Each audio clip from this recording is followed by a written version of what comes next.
우리가 하나님과 함께 일하는 자로서 너희를 권하노니 하나님의 은혜를 헛되이 받지 말라. 가라사대 내가 은혜 베풀 때에 너를 듣고 구원의 날에 너를 보았다 하셨으니 보라 지금은 은혜 받을 만한 때요 보라 지금은 구원의 날이로다. 2절까지. 네, 오늘 그 주보에서 확인하시는 대로 오늘 6장 1절부터 7장 1절까지가 본된 믿음의 생활이라고 하는 그런 그 내용을 가지고 제사직의 임무, 지금 새 계약의 일부로서 어떤 믿음의 생활을 통해서 본을 보일 것인가 라는 그런 이야기인데요. 오늘은 아마 구약 성경까지 더불어서 지금 사도 바울이 중보를 제시하기 때문에 일단 그렇게 해야 되겠습니다. 일단 고린도 교회의 우리 역사적 배경으로 보게 되면 지금 헬라인들과 그 다음에 유대인들이 더불어 있는 이런 교회를 지금 이루고 있다고 했어요. 중요한 교회인데 이 교회는 지금 사도 바울에 의해서 세워진 교회입니다. 그러나 사도 바울이 지금 고린도 교회를 떠나가지고 3차 전도 여행을 하고 비어있는 동안에 지금 이쪽에는 거짓 교사가 등장했다 해가지고 이 헬라인들과 유대인들에게 때로는 헬라인 쪽에서 또는 유대인 쪽에서 어떤 편향되어져 있는 그런 그 진리를 소개했다 하다 보니까 사도 바울이 증거했던 이런 그 증거 내용과 무엇인가 잘 안 되겠죠. 그렇게 됐을 때 이 거짓 교사가 유대인들이나 이 지금 고린도 교회 성도들한테 사도 바울을 비난하게 되어졌다. 그것이 우리가 지금 고린도 교회에 혼란을 일으킨 동기라고 이야기가 됐습니다. 그 이야기는 거짓 교사는 지금 이 사단이 미혹하는 이 사단의 미혹에 빠져가지고 지금 이 사도 바울을 이 사람들로 하여금 이간을 놓는 그거는 하나님과 하나 되어지게 했던 예수 그리스도의 사역을 반대하는 일이죠.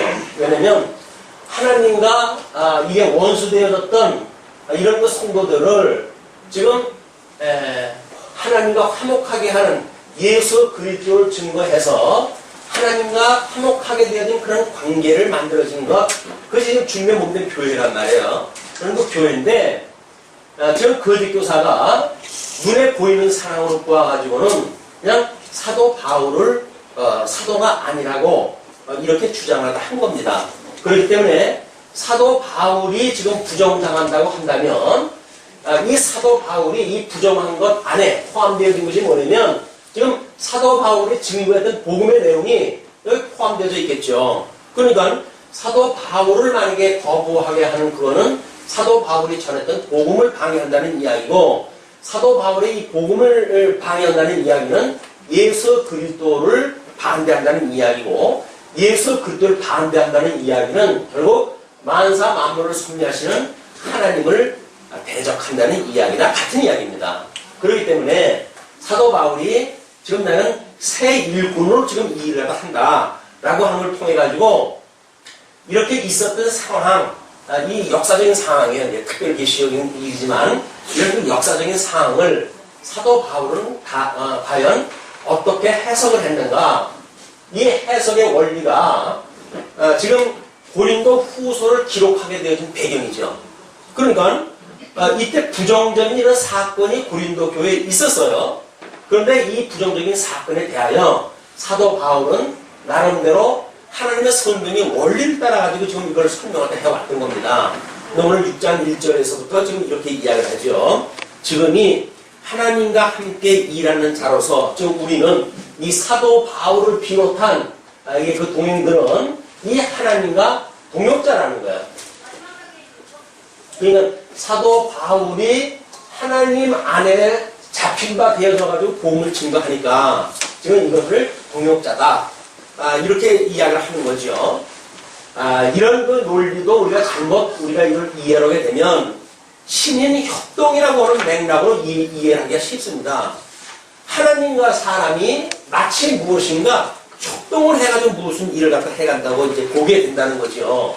그러나 여기서 보게 되면 지금 바울이 자기가 동역자라고 이야기하는 그거는 하나님께 메인바 되어진 도구로 쓰이는 그런 그 동역이라고 하는 그런 맥락을 이해해야지 마치 하나님하고 자기가 동쪽으로 뭐 신협동으로 해가지고 뭘 일을 한다든지 이런 착각을 불러일으키기가 쉽죠. 그러나 지금 여지껏 우리가 성경을 보면서 확인한 바에 의할 것 같으면 지금 이 하나님은 계시의 이 주체가 되시는 분이고 지금 이 바울은 계시를 지금 전하게 되어진 도구로 좀 쓰임을 받는 사람이니까 이걸 동일시하는 그런 그 어리광스러운 이런 그 일들은 이 성경 문맥적으로 맞지 않는다. 그런 그 이야기예요. 이런 걸 우리가 불식을 하게 되면 이런 걸 오해를 하게 되면 마치 이 인간한테 무슨 주권이 있어가지고 자기 능력을 가지고 뭔가 이 세상을 살아간다고 오해를 한다는 거죠. 그러나 하나님께서 우리를 사랑하지 않는다고 한다면 하나님이 오늘 아침에도 우리에게 생명을 주시지 않는다고 한다면 여기 나올 수가 없는 거죠.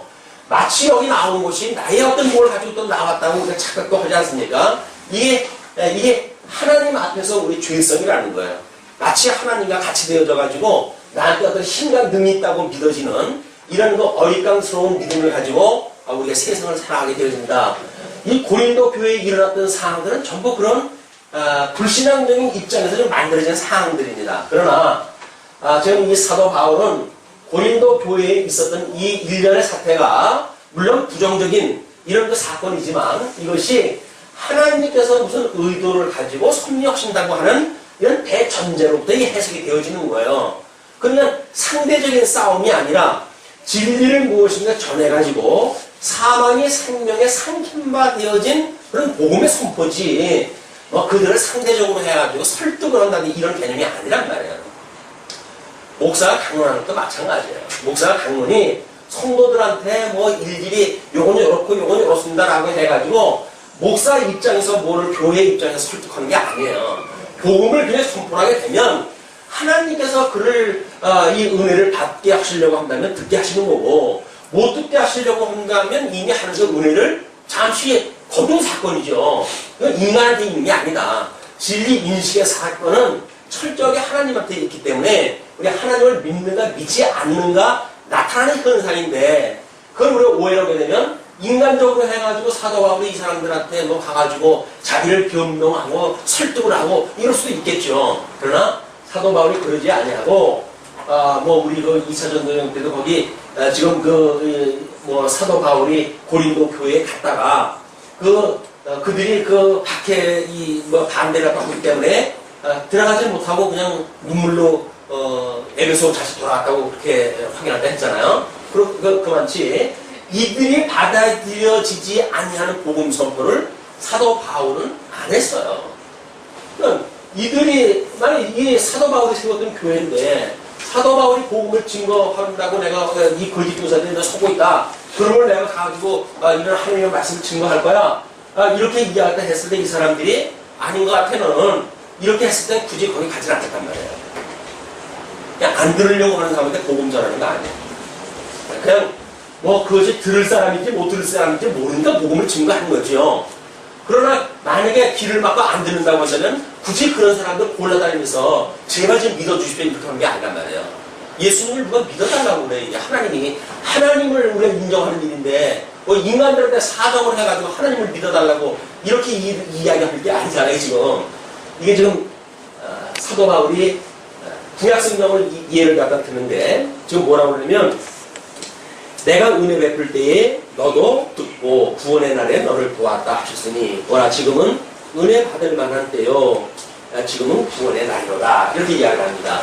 우리 뭐 모세오경은 생략을 다 하더라도 우리 이스라엘 백성이 지금 선민국가 창건이 되어졌고 그리고 분국되어졌고 그리고 유수가 되어졌고 회복이 되어지는데 저기 분국되어진 이스라엘 멸망 당시에 이사야라고 하는 선지자가 지금 예언했던 내용의 일부분의 성경 말씀이에요. 지금 이사야가 이야기했던 걸 가지고 뭐라고 그렇게 이야기를 하냐면 하나님께 지금 내가 은혜 베풀 때에 너를 듣고 구원의 날에 너를 도왔다 라고 한단 말이에요.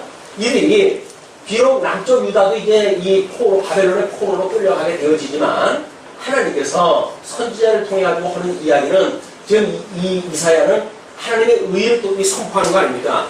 하나님의 의를 통해서 하나님의 나라를 이루신다고 하는 일이기 때문에 지금 너희들이 이렇게 포로가 되어지는 일은 하나님 앞에 불순종했기 때문에 이렇게 되어진 거다. 그런데 지금 이 불순종되어졌거나 불순종하였거나 유수되어진 것이 이미 모세 오경으로부터 언약되어진 바다 그 이야기예요. 너희들이 언약되어진 대로 불순종했고 언약되어진 대로 유수가 되어졌고, 그러나 하나님께서 여기서 언약을 딱 하실 때에 너희들의 일부를 돌아오게 하신다고 하는 그걸 이야기를 했기 때문에 그거를 지금 이사야가 그 사건을 이해를 갖다 해가지고 회복되어지는 이스라엘 국가, 선민 그런 그 국가가 어떠한지에 대한 것을 예언했던 내용이 바로 뭐냐면, 내가 은혜 베풀 때에 너를 듣고 구원의 날에 너를 도왔다. 여기서 회복되어지는 것이 하나님의 정하신 날짜에 이것이 이루어진다는 거예요. 은혜를 베풀 때에 이 회복의 때를 이 구약성경을 통해가지고 지금 예수님이 이 땅에 오신 거 아니에요? 이걸 이루시기 위해서 예수 그리스도가 이 땅에 오셨어요. 그래서 말씀대로 지금 성육신 해가지고 이 땅에 오셔가지고 그는 고난을 받으시다가 십자가에 못 박혀 죽으시고 그리고 사흘 만에 부활을 갖다 하셔가지고 지금 이런 세상에서 눈으로 보이는 세계가 아니라 신령한 그의 세계를 우리 예수님이 보여주셨단 말이에요. 그래서 예수를 그리스도로 믿는다는 이야기는 우리가 예수님과 함께 죽고 예수님과 함께 산다는 것이 지금 주님의 몸된 교회 아니겠어요? 이게. 그러니까 여기에 모여져 있는 성도는 적어도 이 죽으심과 부활을 믿는 사람들이에요. 예수님과 함께 세례를 받은 사람들이란 말이에요. 예수님과 함께 죽고 예수님과 함께 살았다고 신앙 고백하는 사람들이 교회를 이루고 있으니까 이 주님의 몸된 교회의 이 복음의 내용은 바로 예수 그리스도의 죽으심과 부활이라고 하는 핵심에도 멀리 아니겠어요.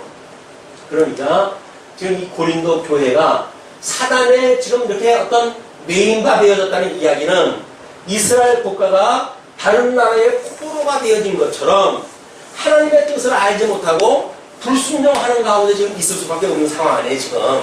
그러니까 사도 바울이 이런 성경 이사야 선지자의 이야기를 근거로 대면서 이렇게 이야기를 하는 거예요. 지금은 은혜 받을 만한 때요, 보라 지금은 구원의 날이로다.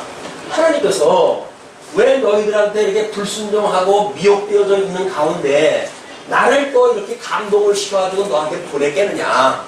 이쪽에서 마치 선지자의 심정으로 너희한테 보냈다는 이야기는 하나님의 뭔가 너희들에게 생명의 말씀을 전하고자 하는 계획이 있으니까 나를 보낸 게 아니냐. 그러니까 나의 이 편지를 듣고 감동을 받는 자는 구원을 받을 때다 그 이야기예요.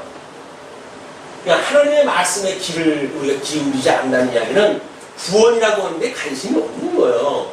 그러니까 구원이라고 하는데 관심이 없는데 뭐 여기에 이 공간에 모여가지고 있으면 뭐래요? 맨날 뭐 미혹되어져 있는 교사들에 의해 가지고 이리 흔들리고 저리 흔들리고 파장이 일어나고 맨날 이런 일이 만들어지니까 우리 사도 바울이 이런 그 상황이 이런 그 부정적인 사건은 하나님의 이 일련의 사건으로 봐가지고는 바로 예수 그리스도의 죽으심과 부활이라고는 기억나게 하고 깨닫게 하는 사건이라는 거죠.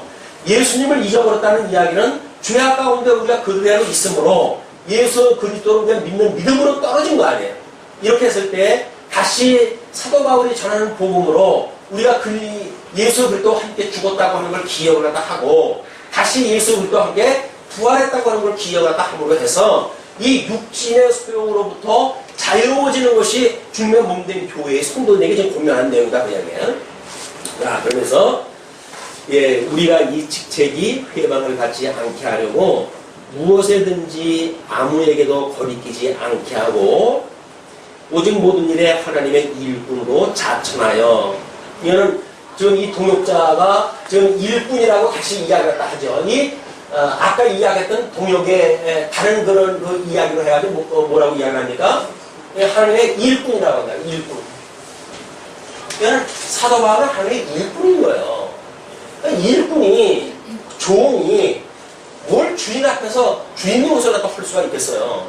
인간이 자기 주제가 파악이 안 되면 마치 내가 이 세계의 왕이로서이다라고 하는 그런 잘못되어져 있는 인생관을 가지게 되지요. 이 교만한 인간들이 죄 속에 빠져가지고 있는 인간들, 하나님의 살아계시다고 하지 않는 인간들이 가지고 있는 속성입니다. 내가 내 인생의 주인이라는 거예요. 잘났죠. 그 인생의 주인인데 유아독존이라고 그러니까 뭐 천상천하 유아독존이라고 그러니까 그 사람들이야말로 정말 아주 뛰어난 사람들이에요. 그러나 유감스럽게도 하나님의 말씀에 의해서 비춰보게 되면 그 사람들은 사망 권세에 미혹당하고 있는 사람들이다. 이걸 우리가 깨닫는다고 하는 그것은 오늘날 우리가 뭐 예수를 믿고 살지만 끊임없이 이걸 잊어버리고 살잖아요. 육신의 소욕으로 일어나는 일들은 예수 그리스도로 말미암은 구원의 사건을 잊어버리고 사는 사건들이에요. 그러나 잊어버리고 있는 사건은 바로 우리가 그 일반적인 우리의 삶을 어떻게 해석하는가에 따라서 또 더 다른 신앙으로 우리가 성장할 수 있는 거죠. 그러니까 지금 현재 잘했느냐 잘못됐느냐에 포커스를 맞추는 일은 그게 지혜로운 일이 아니에요. 그런 그 일은 어떻게 여기서 이 사람들은 이 거짓 교사가 지금 주장하는 건 뭐냐면 어떻게 살아갈 것인가를 갖다 끊임없이 지금 교육하는 거 아니에요. 그러나 사도 바울은 이 해석을 통해 가지고 하나님께서 왜 이런 섭리를 딱 하시는가에 포커스가 맞춰져 있는 거니까 아주 망하게 하시려고 그렇게 하시는지 아니면 돌아오게 올 자에게 돌아오게 하시려고 그러는지 이건 모르는 일이죠. 사도 바울이 봤을 적에는 일부는 뭐 버릴 자도 있겠죠. 여기서 사도 바울의 말을 안 듣고 떨어져 나가는 사람은 죽을 거니까. 그러나 이 사도 바울의 말을 듣고 돌아온 자는 구원을 다시 받을 자니까 저 구원이 임할 자다 그 이야기예요. 그래서 지금 사도 바울이 적어도 이 직책이 회방을 받지 않게 하려고 아무에게도 거리끼지 않으려고 한다. 이 헬라인에게도 거리끼지 않고 유대인에게도 거리끼지 않고 뭐 이렇게 한다고 어떤 성경학자들은 이야기했다 해요. 그런데 우리가 역사적인 배경은 지금 이 두 무리가 있는 거지만 우리가 이 사람들이 이 사람하고 서로 화목하게 사는 방법이 뭐가 있을까요? 보통 이 세상에서 요구하고 있는 방법들이에요. 뭐가 있죠? 그게 입장 바꿔놓고 생각하자는 거예요. 그런데 입장 바꿔놓고 생각을 한다고 해가지고 일이 해결되어집니까? 하나님이 없다고 하는 사람들은 입장 바꿔놓으면 내가 네 입장 되면 그리고 네가 내 입장 되면 이 문제가 해결되지 않겠냐 이렇게 보는데 하나님이 계시지 않다고 하는 전제 가운데 그게 되어지는 거지. 아니 내가 이 사람의 이 어떤 일을 경험하지 못한 사람이 어떻게 입장을 바꿔놔요. 자기가 그 사람의 그 어떤 어려움을 알지 못하면서 무슨 입장을 바꿔놔요. 입장을 바꾼다는 이야기 사람은 거짓말이에요. 요즘 뭐 시어머니하고 며느리하고 그러고 시월드라고 하는 그런 방송을 통해 가지고 보게 되면 참 재미나요. 네. 시어머니들 5명에다 모여다 까만 안경 써가지고 해놓고 며느리 까만 안경 써가지고 등장을 시켜가지고 이야기를 하는데 어떻게 며느리 입장하고 시어머니 입장하고 그게 지금 반대인지 그거는 시어머니하고 며느리 입장을 놓고 봤으니까 그렇지 남편과 아내 입장을 놓으면 또 틀릴까요? 마찬가지인 거예요. 아버지와 아들 간의 관계는 마찬가지인 거예요. 아버지와 딸 관계는 아니, 어머니와 딸 관계는 마찬가지인 거예요. 내가 엄마가 안 돼봤는데 그 엄마 입장을 바꿔놓고 생각을 해요. 입장을 바꿔놓고 생각을 하기는 이게 해 아래에 있는 사람들이 겨우 같이 좀 알아보자 하는 그 이야기예요. 그걸 우리가 이렇게 이제 아마 이야기를 했죠. 우리 통섭이라고 하는 두 가지 문제가 있다고 이야기를 했는데 이 통섭이라고 하는 그 이야기는 서로 통해가지고 넘나들어가지고 통하는 것. 그러니까 내가 너에게 넘나들고 네가 내 입장이 되어져가지고 이걸 한번 우리 문제를 해결해보자 라는 이야기예요. 그래서 이 통섭을 가지고는 한계가 있는 거예요. 그래서 소위 말하는 우리들이 이야기하는 이 통섭이라고 하는 이것은 그래서 이게 필요한 거예요. 왜 우리한테 이 통섭의 문제가 지금 이게 지금 이 통자가 큰 줄기 안에 큰 줄기. 이 양대언약이라고 하는 큰 줄기를 따라가지고 창세기로부터 요한계시록까지 큰 물줄기를 따라가지고 우리가 그걸 잡고 나가고 있단 말이에요. 이걸 뭐, 이거 잡는다고 하는 그런 뜻도 있고, 뭐 아주, 좀 표현으로 이해할 것 같으면 끝까지 견디어가지고 이걸 붙들다 뭐 이런 뜻도 있고 그래요. 이걸 성경을 창세기부터 요한계시록까지 끊임없이 같은 맥락을 따라가지고 읽어나가야 되는데 이 큰 줄기를 못 잡게 되면 우리는 토막토막 이렇게 살아갈 수밖에 없어요. 토막토막 살아가야 되니까 네 입장, 내 입장. 네가 네 입장 대보고 내가 네 입장 대보면 이 어려운 난국이 우리 극복하지 않겠냐 이렇게 이야기를 한단 말이야. 이걸로 안 된다. 이거는 하나님의 말씀은 이 복음으로 해가지고 통속적인 개념으로 이해가 되어지고 이거는 해석되지 않으면 안 되는 거예요. 이런 지금 사도 바울의 자기의 신앙 고백적인 이런 그 삶이 바로 이 해석에 대한 이야기로 다 증거가 되어질 겁니다. 자, 뭐라고 했는지 보세요. 이렇게 이제 하나님의 일꾼을 자천해가지고 많이 견디는 것, 환난과 궁핍과 온란과 매맞음과 갇힘과 요란한 것과 수고로움과 자지 못한가 먹지 못한과 인간이 가지고 있는 모든 육적인 그런 그 상황에 한계예요. 한계들. 도저히 이런 인간적인 어떤 입장을 바꿔나가면 극복할 수 없는 문제가 지금 사도 바울이 이 경험을 했던 자기 육신의 고난에 대한 문제란 말이에요. 근데 이 육신의 고난에 대한 아무런 의미가 이걸 우리가 깨닫지 못하게 되면 마치 예수를 믿으면 이 땅에서 배부르게 잘 먹어야 되고 돈을 갖다 잘 벌어야 되고 건강해야 되고 하는 걸로 이걸 이야기를 하니까 주님의 몸된 교회는 더 이상 교회가 아닌 거예요. 주님의 몸된 교회는 그냥 이 뭐 배부른 돼지들끼리 모여가지고 어떻게 하면 이 아름답게 우리가 이 같은 돼지의 형제로서 살아갈 것인가 라는 걸 이야기를 하는 거지. 하다못해 배고프는 소크라테스도 우리는 원치 않아요. 뭐 어떤 철학적으로 예를 들어서 이런 어떤 이성의 세계로부터 좀 충족되어 새로운 세계 그런 거에 관심 가질 게 뭐가 있습니까? 한 생생 살아가는데 그저 잠깐 사는 동안 배부르면 됐지. 이게 인생이란 말이에요. 근데 그걸 인생이라고 그러지 않고 다른 사람들은 배부른 돼지라고 이야기를 하는 거예요. 이걸 뭐라 그러세요? 이 헬라인들이 그때 당시에 이 헬라의 사람들은 고린도 교회에 있는 성도들을 갖다가 로마 제국의 그 사람들은 뭘로 여겼다고 했어요? 개돼지로 취급했다니까요. 개돼지예요. 유대인들은 이 사람들을 어떻게 만나요? 짐승으로 봤어요. 이런 사람들이 복음을 듣고 지금 하나님의 자녀로 인침을 받았다고 그러는데 그런데도 불구하고 거짓 교세에 의해가지고 끝없이 자기의 육신으로 훈련되어져 왔던 이런 거에서 자유를 얻기가 만만한 게 아니에요. 끊임없이 성도는 말씀으로 살아가야 이거로부터 이 끝없는 이 육신의 소욕으로부터 우리가 살아갈 수가 있는 거지 말씀이 없이 우리가 교회 생활을 하고 신앙생활을 한다? 불가능한 거예요. 불가능합니다. 또 우리가 성경책 끼고 1년 12달 교회 나온다고 합시다. 무슨 의미가 있어요? 말씀하고 상관이 없는 교회 생활이. 그걸 우리가 종교행위라는 종교행위.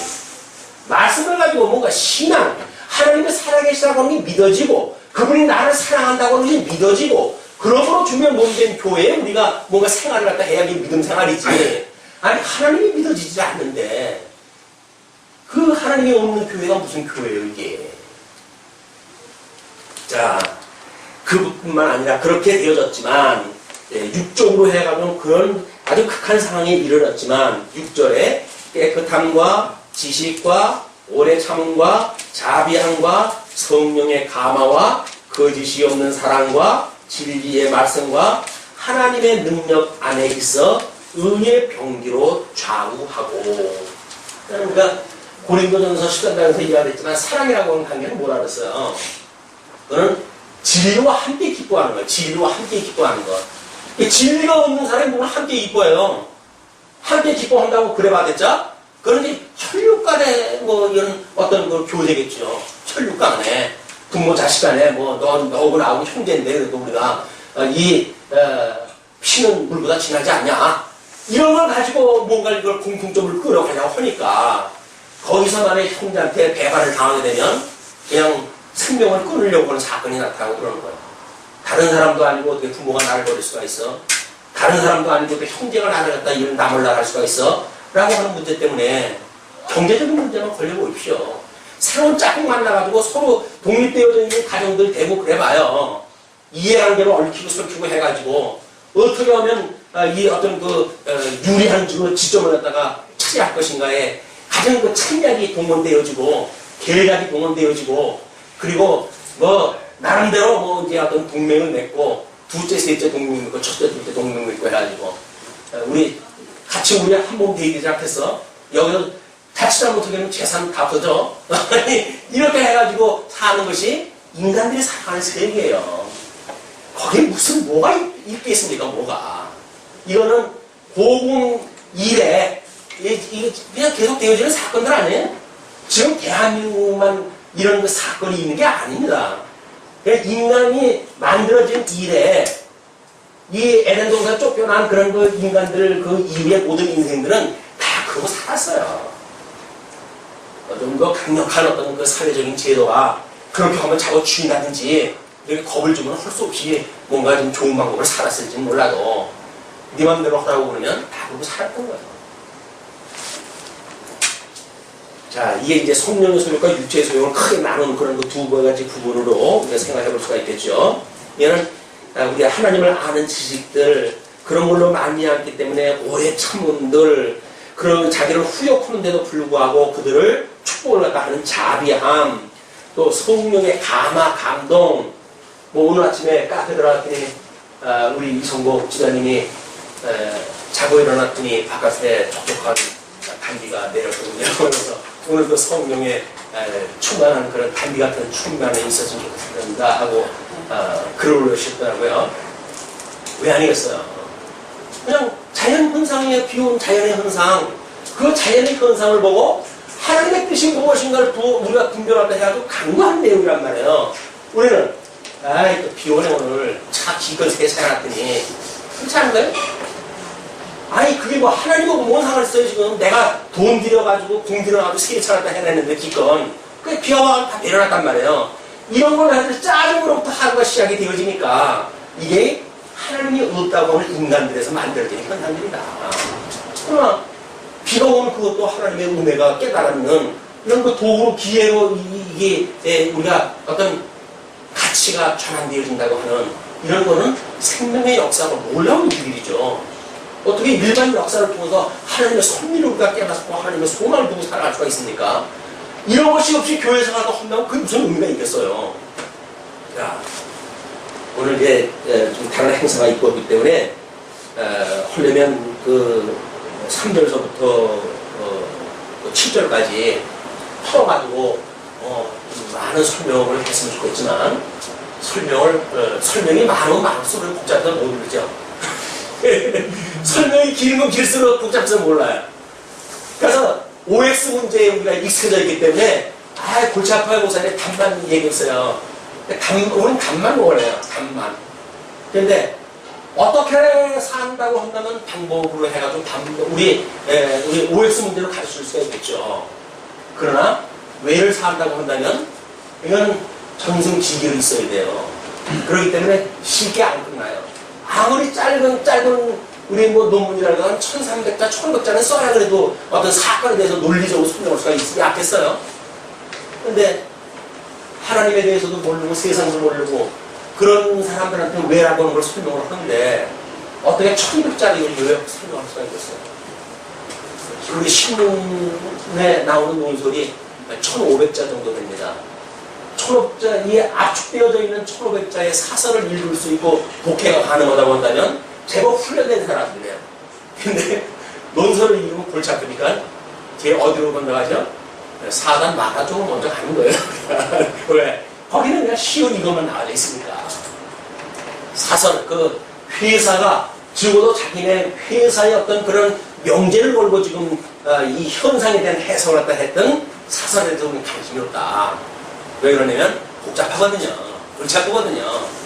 한 번 왔다 가는 인생인데 뭐 그렇게 복잡하게 사냐. 쉽게 살지. 그래가지고 다른 사람들 좋아하는 대로 가면 될 거 아니겠어요? 싸이가 상암 운동장에서 드디어 2탄을 갖다가 발표를 갖다 했더만요. 거기 몇 명이 모였는지는 아십니까? 5만 명이 모였어요. 거기에서 싸이가 뛰어! 그 소리 하나에 온 관중들이 전부 그냥 들고 뛰고 난리가 났대요. 이런 세상이에요. 그 정도의 영향력은 있어야지. 뛰어! 라고 하면은 그냥 말이 되는 사람들이에요. 총 한 번 맞아가지고 뛰어! 소리와 동시에 벌렁벌렁 뛴 거야, 이 사람들. 그 사람들이 무슨 세계를 알고 하나님 알고 뛰었겠습니까? 그냥 뛴 거예요. 옆에 사람 뛰기가 없지. 자기가 좋아하는 싸이가 뛰라고 그러니까. 이런 사람들은 같은 세상을 살아야 되니까요. 그러니 우리가 어떻게 이 왜라고 하는 설명을 가지고 이걸 붙들고 살아가기가 만만하겠어요.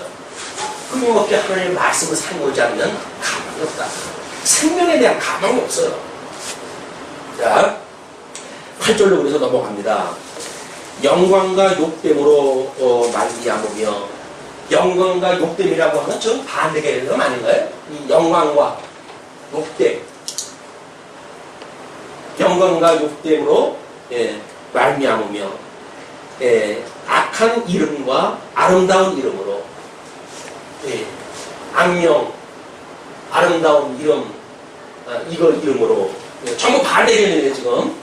그리고 이런 그 아름다운 이름으로 말미암으며 속이는 자 같으나 참되고. 만약 이런 관점으로 이해할 수 있다고 한다면 이 해 아래에서 속이는 자 같아, 속이는 자 같으나 사실상 이 속이는 자 같으나 참된 거야, 참된 거, 참된.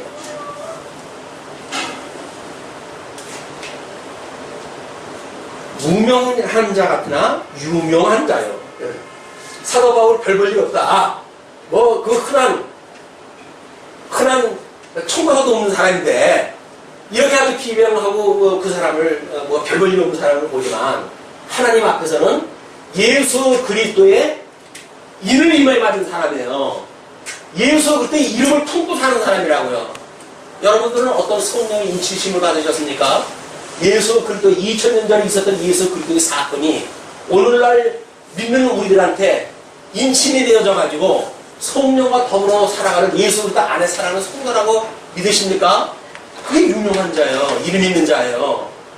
뭐 이 세상에서 뭐 대통령이 되어지고 장관이 되어지고 그러면 유명해지는 겁니까? 아닌 거예요. 하나님 앞에 이 유명한 자는 하나님의 이름 예수 그리스도와 한 몸 되어진 자, 이 자가 유명한 자예요. 우리 머리가 예수 그리스도가 되어져가지고 그의 지체가 되어진 자들, 이런 자들이야말로 바로 예수 그리스도라고 하는 하나님의 이름, 이걸 갖다 가지고 가는 곳에 사는 사람들입니다. 자, 그것뿐만 아니라 죽은 자 같으나 보라 우리가 살고, 큰 의도 맞으니까 죽은 자 같아요. 그러나 이게 산다는 게 산자라고 하는 그런 입장을 보게 되면 자기네들이 산다라는 거예요.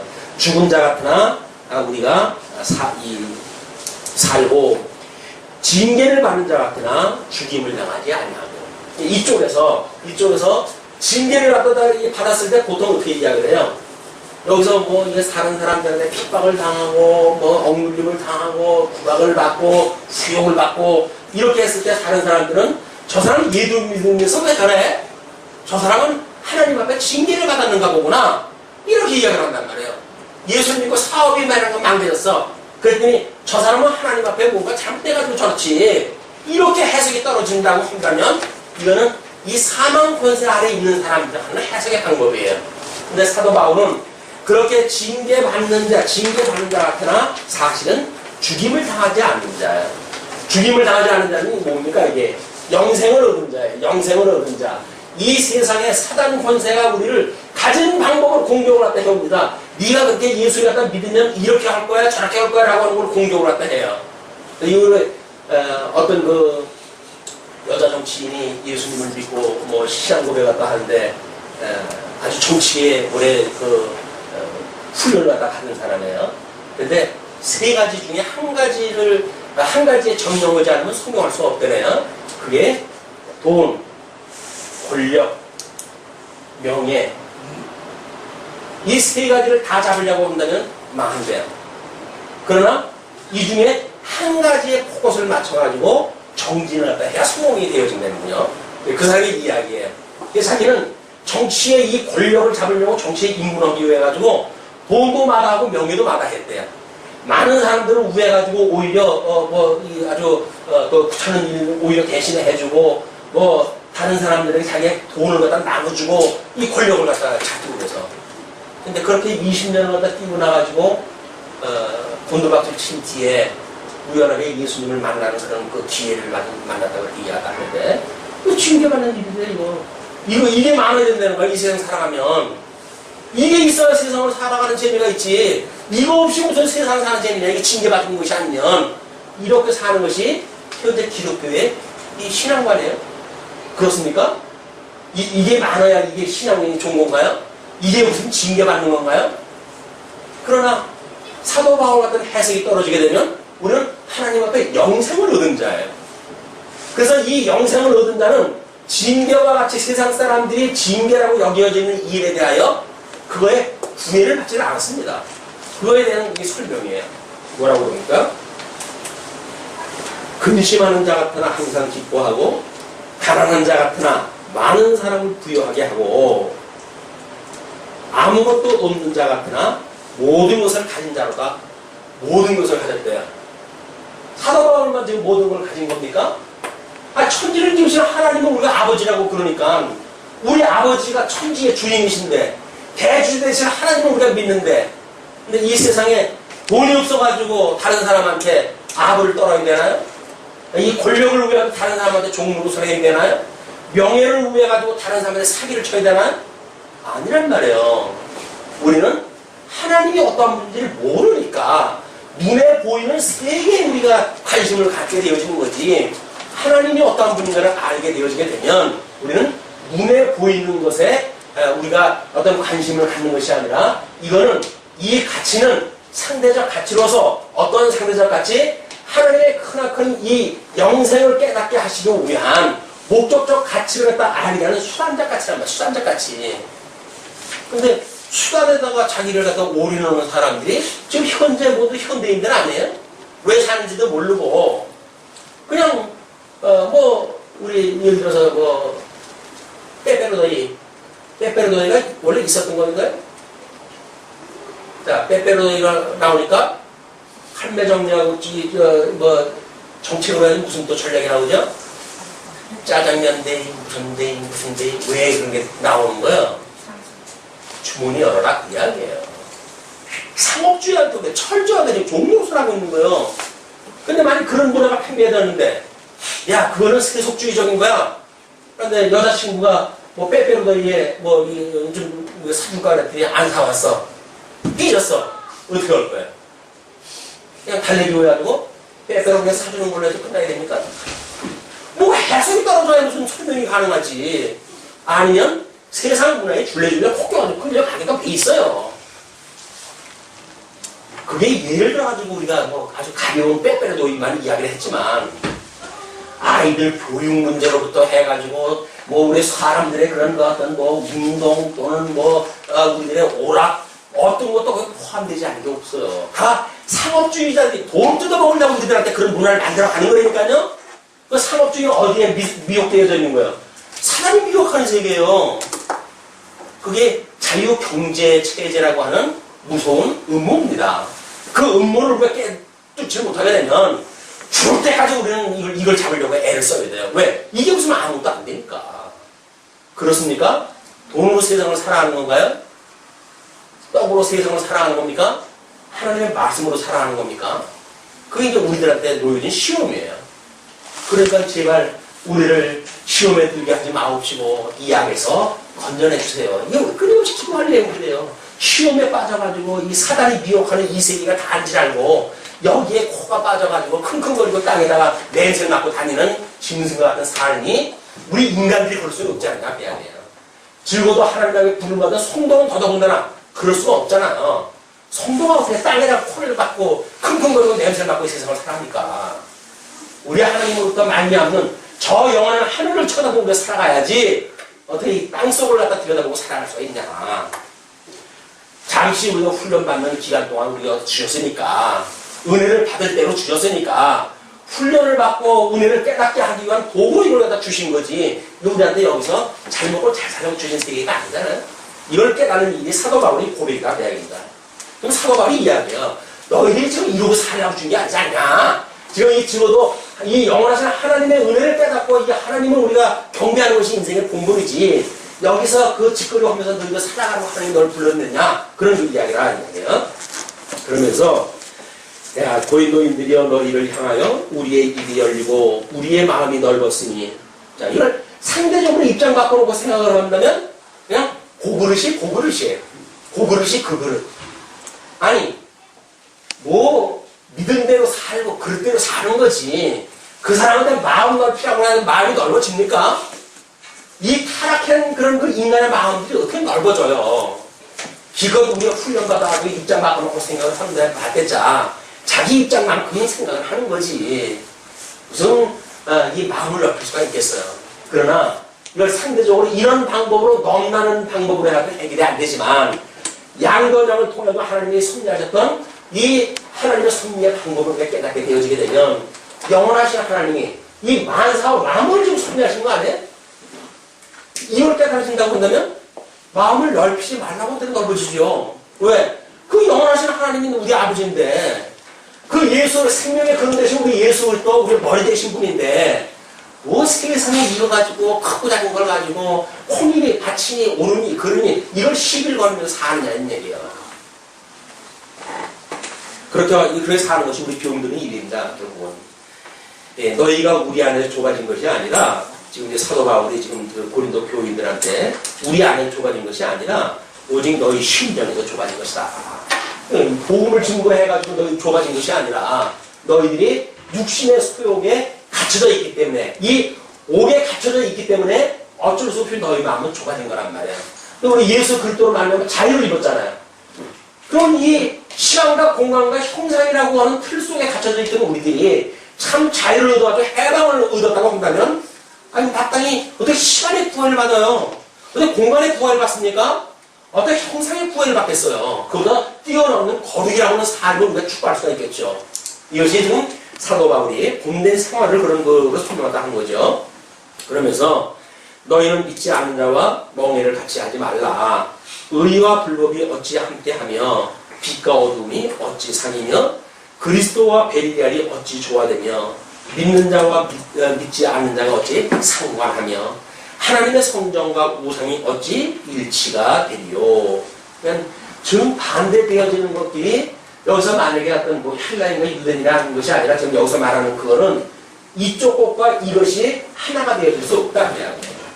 그냥 이 사망의 권세는 이거는 이 생명에 의해 가지고 삼킨 바가 되어져야지 이걸 짝짝꿍을 갖다 해가지고 아 예수님을 믿으려면 이런 방법을 써야 돼 라고 해서 육적 방법을 동원하고 하는 것이 아니라 그 이야기예요. 하나님의 방법으로 능이 될 수가 있어요. 그러나 믿음이 우리가 연약하기 때문에 사망의 영역 속에 빠져 있을 수는 있죠. 그러나 이것은 사망의 생명에 삼킨 바 되어진 하나님의 계시를 깨닫고 우리의 어떤 하나님에 대한 성경에 대한 해석, 우리 삶에 대한 해석, 역사에 대한 해석 이런 것들이 가능하게 하는 일이지 현실에 묶여가지고 절망하고 낙담하고 그렇기 때문에 옳은 거 시비가 가리기 때문에 전부 원수를 지고 등지고 이렇게 살아가는 게 아니라 그냥. 자 그러면서 그 16절 중반절에 이와 같이 하나님께서 가라사대 내가 저희 가운데 거하며 두루 행하여 나는 저희 하나님이 되고 너희는 나의 백성이 되리라 하시느니라. 자, 우리 신명기에서 하나님께서 약속하시기를 끊임없이 그렇게 이야기했다 그랬죠. 내가 약속한 가나안 땅에 들어가게 되면 너희 속히 나를 버리고 이제 우상을 섬기고 그럴 거야. 그때 내가 너희들을 열방에 흩을 것이다. 이걸 흩을 것을 약속하다 했어요. 흩을 거를. 그러나 내가 한 선지자를 보내가지고 너희들에게 돌아오게 할 터인데 그 이야기예요. 다시 돌아오게 할 터인데 그때에 너희들은 나의 아들이 되고 나는 너희의 하나님이 될 것이다. 이렇게 모세오경이 약속을 하다 했단 말이에요. 그렇게 되어진 것처럼 그러므로 주께서 말씀하시기를 너희는 저희 중에서 나와서 따로 있고 이쪽에서 나오란 말이에요. 이쪽에서 나와라. 이쪽에서 나와야지 이게 회복이 참여되잖아요. 선지자 포로로 끌려가졌을 때 선지자가 너희들은 돌아온다고 하나님께서 그러셔. 이렇게 했을 때 눈으로 보이는 세상으로 보게 되면 이미 자리 잡고 사는 사람들 아니에요. 예루살렘 환경이 짝이 없는 곳 아니에요. 그쪽으로 좀 돌아가야 된단 말이에요. 그러나 하나님께서 믿음을 주신다고 한다면 이 땅에 거 다 버리고 예루살렘으로 가겠죠. 그것이 이 언약을 믿는 백성들의 마음이란 말이에요. 하나님 언약이 믿어지지 않으면, 아니 지금 기껏 바벨론에서 지금 자리 좀 피고 이제 70년이나 지나갔기 때문에, 아니 뭐 좀 이거 뭐 발비추고 살려고 그러는데 오라고 그러니까 가겠어요? 안 가죠. 그 원리가 뭐예요? 여기서 지금 뭐 행세하고 살려고 그러는데 여기서 오라고 그러는데 가라고 그랬어요?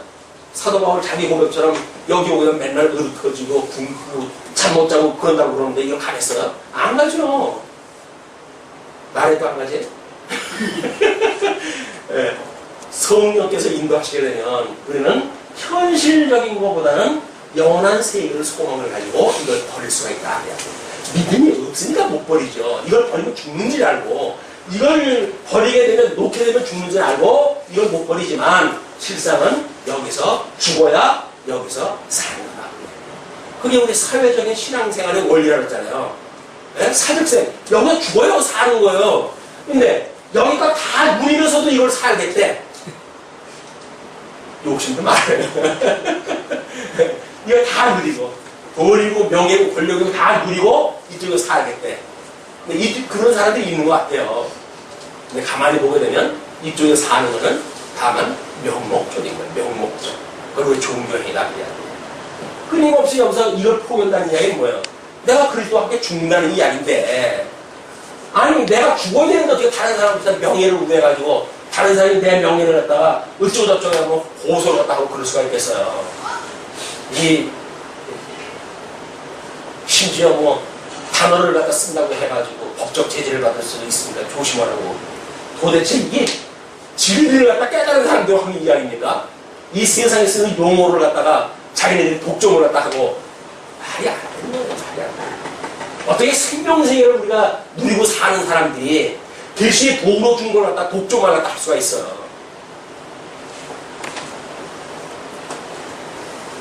네. 18절, 너희에게 아버지가 되고 너희는 내게 자녀가 되리라. 전능하신 주의 말씀이라 하십니다. 하나님의 말씀이니까 전능하신 하나님의 말씀이니까, 이제 이쪽에서 너희들한테 돌아오게 됐을 때 진정 내가 너희의 아버지가 되어진다고요. 여기가 가야 아버지인데 여기서 살면서 우리 아버지라고 그러니까 자꾸. 아버지가 왜 자녀가 이렇게 못 사는데 모른 척합니까? 돈 좀 더 주지. 여기서 하나님의 자녀가 이거 어떻게 이거 지금 이번 주에 이제 시험인데, 하나님의 자녀가 좀 시험 본다 그러는데 합격시켜야 될 거 아닙니까 하나님? 이렇게 우리 이야기할 수 있단 말이에요. 그러나 하나님이 이쪽으로 오면 네가 내 아들이야. 이쪽에서는 뭐가 되든 나고, 이건 하나님을 깨닫는 도구지 그 목적이 아니란 말이에요. 이런 원리를 깨달아야 돼도 안 돼도 우리는 예수 그리스도를 떠날 수가 없죠. 아까 기도하실 때 그런 심령을 가지고 기도했는데 모르겠어요. 떠나 있으나 함께 있으나 그런 그 이야기가, 우리가 예수 그리스도를 떠나 있어도 우리 주님이 기억나게 되면 끊임없이 영생 얻은 자로 성도로서의 주체성, 정체성을 가지고 살아가야 되니까 회복이 되어져야지. 눈에 보이는 세상 이거에서 다른 사람한테 뭐 좋은 소리 듣고 칭찬 듣고 여기서 명예를 얻고 그러기 위해서 박사학위를 갖다가 위조를 갖다 하고 때로는 뭐 이렇게 어쩌고 저쩌고 하고 이런 문제가 만들어지는 것이 무슨 생명이 있는 주님의 몸된 교회에서 이런 일이 만들어집니까? 아니 교회가 자기 아니면 교회가 안 되는 겁니까? 그래 자기 아들이 그걸 갖다 해야 되나요? 그런 세상의 문제가 그렇게 돼야 됩니까? 예수 그리스도 믿지를 않는 거예요. 주님이 교회를 갖다 해가는 것이 아니라 그동안 내가 해왔기 때문에 내가 믿을 만한 내 아들이 이 교회를 갖다 하지 않으면 이 교회는 안 된다는 거예요. 그 주님의 교회예요? 자기 교회지. 아니 어떻게 주님의 몸된 교회가 그런 교회를 철학이 돼버립니까? 근데 성도님들은 어떻게 이런 걸 보고도 전혀 분별이 없을까요? 아니 여기서 뭔가 명예를 우회해가지고 박사학위를 얻기 위해가지고 뭐 논문을 갖다가 뭐 이상하게 만들고 뭐 이렇게 해가지고 명예를 갖다가 얻어가지고 한들 무슨 소용이 있어요? 하나님의 말씀을 우리가 사는 거지. 일반 학문의 어떤 박사기를 가지고 세상을 살아가는 게 아닐진데 어떻게 그렇게 중면 몸된 교회가 너무나 비참하게 되어졌는가. 이거는 고린도 교회의 문제가 아니라 현재 한국 교회의 문제인 거예요. 크게는, 좀 작게는 어때요? 그럼 우리 교회죠. 작게는 우리 교회겠죠. 더 작게는 지어잡는 성전인 우리들인 거예요. 한국 교회의 아픔을 보면서 우리 지어잡는 성전으로서는 아무런 그런 그 가치를 느끼지 않는다고 한다면 그런 이율 배가는 또 어디 있어요? 지어져가는 성전으로 과연 우리가 이 사망의 권세 안에 있는 것들에 매여가지고 종로를 타고 있지는 않는지, 매일같이 말씀으로 인해서 우리가 여기서 죽고 여기서 살아가는지, 매일같이 죽노라고 하는 사도 바울의 고백처럼 우리가 정말 말씀으로 인해가지고 매일 죽는지, 이런 것도 확인사항 아니겠어요? 아니, 죽지 않으면서 여기서 잘 먹고 잘 살자고 하면서 나는 잘 먹고 잘 살아야 되고 교회는 그러면 안 되는 거예요? 아니, 그런 사람들이 모여져 있는 교회인데, 그런 사람들이 모여져 있는 교회인데, 뻔하지요, 뻔하죠. 저는 이 지금 사도 바울의 6장에서 본된 이 믿음의 생활이라고 하는 그 이야기는 지금 절대자 하나님 앞에 종속되어진, 그래서 이 세속으로부터 진정한 자유를 얻은 예수 그리스도 더불어 죽고 부활한 이런 성도의 삶이 아니고서는 이런 그 일들을 감당할 수 없다는 거예요. 그렇게 만약에 그것이 믿어진다고 한다면 이 세상에서 주는 모든 환난과 어려움에 대한 것은 능히 뛰어넘을 수가 있는 믿음으로 주님께서 주신다는 거예요. 영생을 우리를 인도하신다는 거예요. 그래서 정말 아무것도 없는 것 같지만 모든 걸 가진 자라는 거예요. 부여하신 예수 그리스도가 한 분인데 가난하십니까? 가난하기 때문에 이 돈이 필요하십니까? 예수 그리스도가 어린 양 권세가 돼가지고 사망 권세를 이기시고 부활하신 분인데 그분이 힘이 없다고 믿어지십니까? 그래서 나라도 힘이 있다고 믿어지셔야 됩니까? 힘을 키우십니까? 예수님 필요 없어요. 우리를 위해서 우리를 대신해서 돌아가시는 예수 그리스도 필요 없는 거예요. 왜?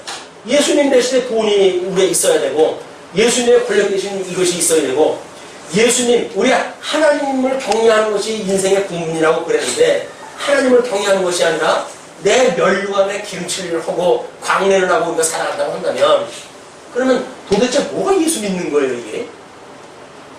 예수님을 믿지 않고 이걸 우리가 의지한다고 한다면 무슨 예수를 믿는 거냐고요? 예수님을 믿는다는 이야기는 돈이 없어도 우리를 부여롭다는 이야기예요.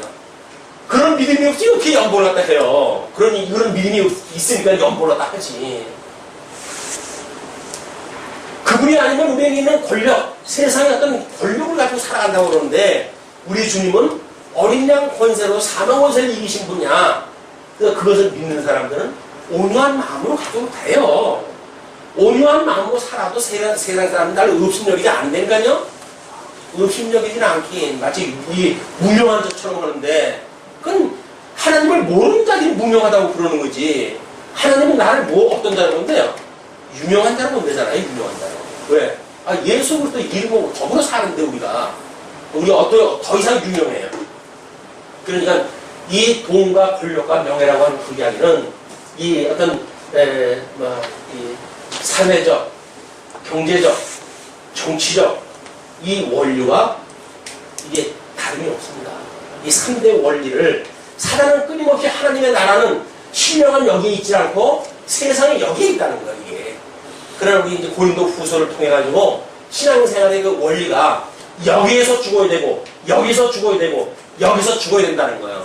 그래야 우리가 예수 그리스도 부여한 예수 그리스도로 인해가지고 부여한 성도가 되어지고, 이거로부터 죽어야 우리 예수 그리스도를 믿는, 이 우리 어린 양 권세를 믿는 그런 그 믿음의 용사가 되어지고, 이걸 죽어야 오직 우리들의 영광을, 하나님 앞에 그 영광을 돌리는 성도의 삶이 되어진다는 거예요. 이걸 만약에 붙들고 산다고 한다면 끊임없이 이 사단의 미혹속에 우리가 쏟고 살아가는 것이다. 제발 이 쏟고 살아가는 것도 진정한 자유를 누리시고, 없어도 부유하게 느껴지는 한 주간, 또 우리가 이 권력 있는 자에 의해서 저놈은 저거도 덕하면 이런 경우가 있다고 할지라도 온유한 마음을 가지고 그를 위해서 축복 기도를 해주고 그러심으로 심령의 평강을 누리시는 이런 거 한 주가 또 나는 정말 다른 사람들한테 조롱을 받지만 오히려 예수 그리스도의 영광이 되어진다고 한다면 그 일로 인해서 만족한 이런 거 한 주가 되어지길 빌면서 말씀 드리겠습니다.